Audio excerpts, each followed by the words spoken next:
Welcome to this week's edition of the Construction CPA's Coffee Cafe. I am the Construction CPA, Lisa Raish. We are dropping the hammer on cash flow problems so you can build things that matter.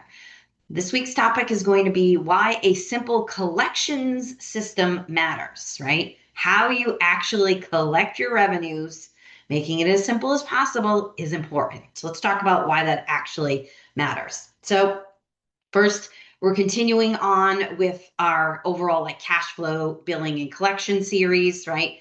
We're in a newer year.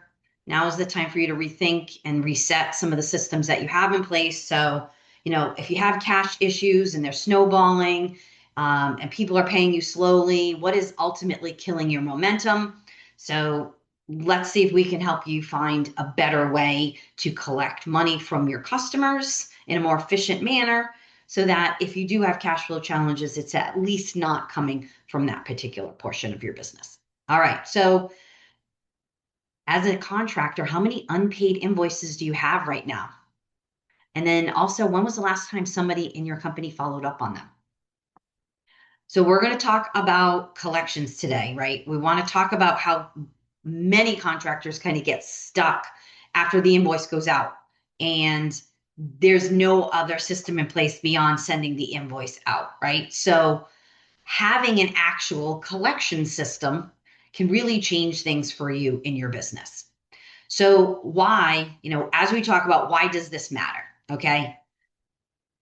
A lot of times your cash flow problems are going to live in your accounts receivable. We talk about this kind of snowball, this cash flow snowball getting bigger and bigger. This is just one more piece, one more thing that makes that snowball bigger, right?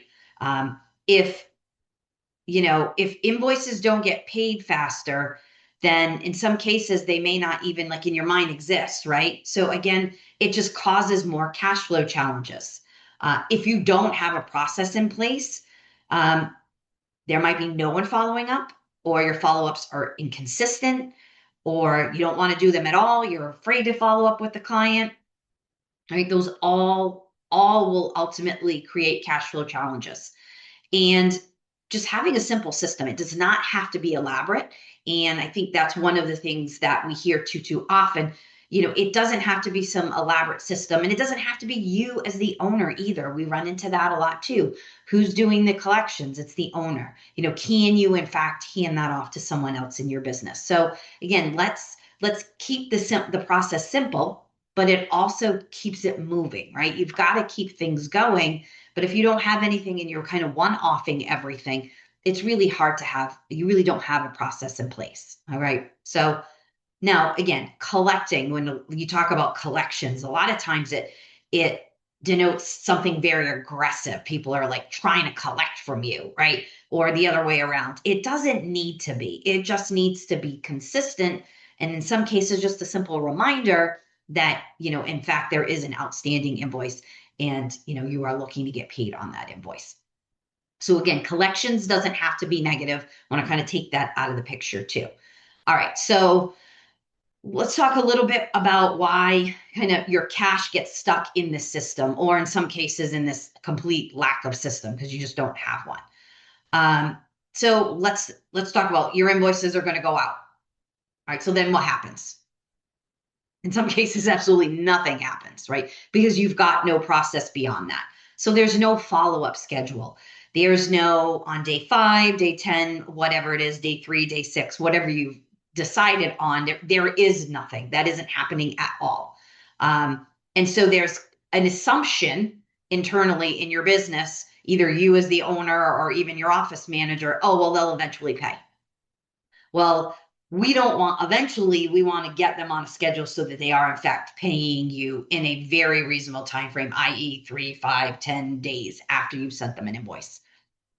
And that's if you're doing kind of, and again, that's your cost, that's your residential type of business. That might be a little bit shorter time frame. Unfortunately, when you get into the commercial stuff, you're waiting 60, 90, 120 days. So again, if you're waiting that long and you have no process in place to actually follow up and find out what's happening with your payment, you're eventually which may in fact be 90 days, now turns into far longer than that because you never had a process to follow up with that. Most people don't like collections, and it's kind of a sometimes can be used as a really nasty word. So it feels awkward to you. It feels very personal. It's something a lot of people don't like to do, right? It's right up there with selling. I don't want to sell. Selling is dirty. Well, collections can feel dirty sometimes too. We don't want that to be the case here.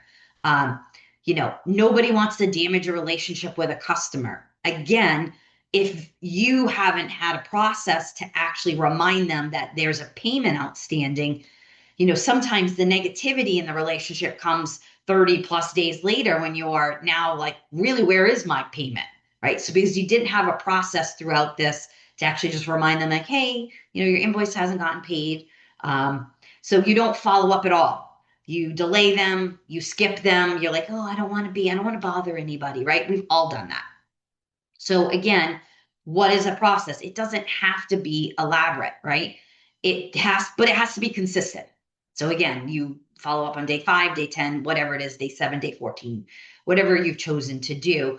But you've got to take the personalness out of that, right?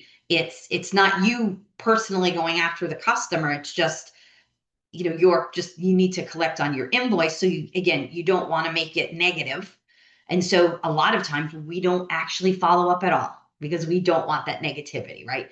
So again, we want to think about that. What's the process for how we're going to collect on this? Slow pays. So if you've got a number of projects running right now and a number of those are slow pays, your snowball is just getting bigger and bigger and bigger. And again, we've talked about all the other parts of the snowball, the actual job portions of the snowball, that costs that, we're not considering and all the other things. We're not even talking about that. We're just making this cash flow snowball bigger and bigger and bigger because we've got no process around collecting, and we've got 6 or 7 projects that we're running right now, and we've just sent invoices over the wall, and we're hoping the client pays us, but we don't really know when they're going to pay us because, well, we don't want to bother them, right? So again, one late invoice can now turn into multiple late invoices, and then one late invoice with one customer, and maybe you've got a couple of invoices after that. Again, they start to all turn into late invoices. Again, you're making that snowball bigger. And maybe now you've done that across 5 or 6 clients. So you're just making things worse and worse. And then ultimately, the pressure on your cash just continues to build month over month over month. You're paying bills. You've got money going out the door, but we don't have any money coming in the door because we have no process around, I just sent an invoice over the wall. I sent it to an email box. I hope somebody pays it.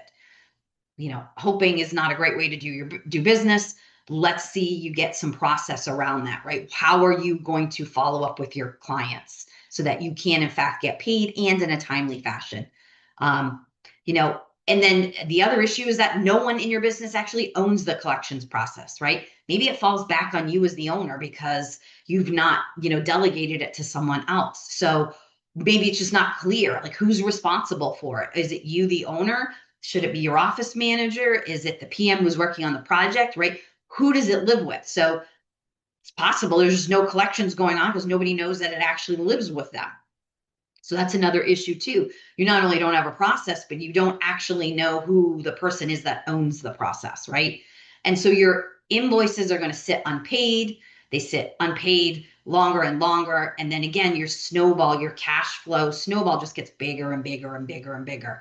And again, you're throwing all these things on it. And now it's not a snowball. It's, the size of a snowman.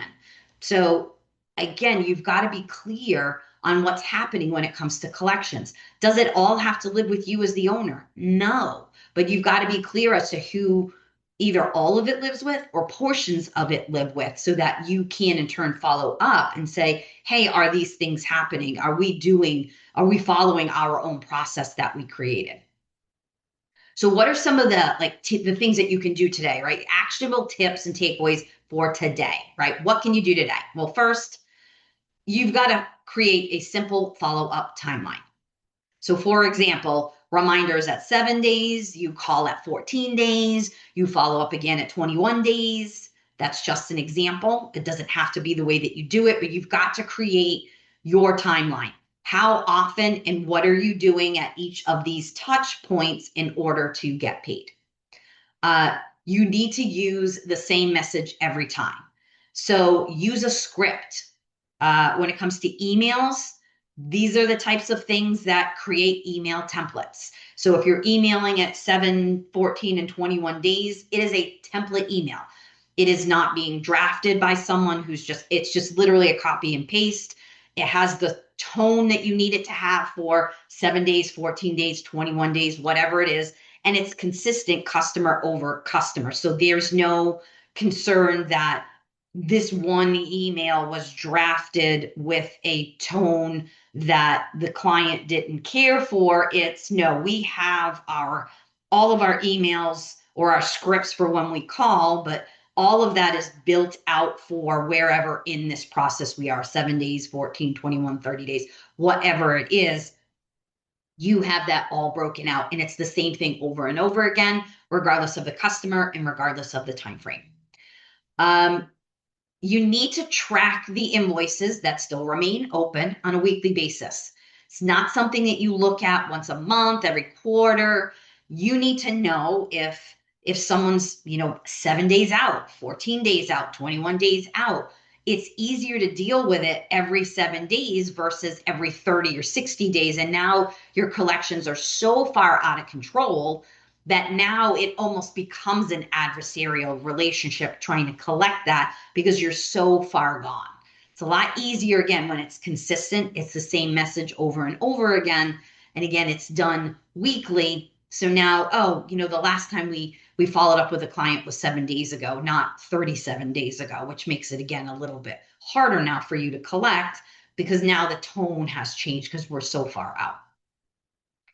And then you need to make sure, you separate your relationships from this actual process, right? So collections are about a system. It's not about a relationship. It's not about your personal judgment. It is your system. We send an email with the original, the invoice, and the email says X. And then 7 days out, if it hasn't been paid, there's a reminder and it says Y. And this isn't about your personality. It isn't about the customer. It isn't about that relationship. It's simply a templated system in order to get you paid. And you need to ensure that you are going to assign ownership of this process to someone. Who's the person who is following up on this? They need to know they're the person that's been assigned to this, and so that they, in fact, can follow up with your customers on a regular basis. So biggest takeaway out of all of this is a simple cash collection system is going to keep your cash moving, and it's going to help prevent your slow pays, and it prevents your slow pays from turning into your big cash flow snowball, right? Again, like a lot of the other things we talk about on here, you need to have a process around it. It needs to be a process that's assigned to a specific person. They need to know that they own that process. And then you, again, if it's not you as the owner, you're following up with that team member to ensure that those things are happening. All right. So, your cash flow systems your issues with your cash flow a lot of times, unfortunately, are because you have unpaid invoices. And it's not because of a lack of work. We get that a lot. We see it a lot. Most of you have work. Again, it's tweaking that. It's tweaking that invoicing system so you get paid on time. It's tweaking that so that you are tracking your expenses related to those projects. It's not the lack of work. It's all the rest of your processes around the rest of the project that becomes the cash flow challenge. So let's get you some real processes around simple things like collections instead of worrying about, the lack of work or the not lack of work that you have, because most of you do have plenty of work right now. This is not a lack of work. It's just a lack of process internally in your business. All right. Well, so lots to think about this week. We've talked a lot about, process over the last 3 or 4 weeks. So, make sure you're tightening up on your collections. You tighten up on the conversations that you're having with your team about how you're collecting, right? You don't want to burn bridges, but you need to make sure you're getting paid in a timely fashion. Well, it was great to see you this week. I look forward to seeing you here every week. Have a wonderful weekend, and I'll see you next time.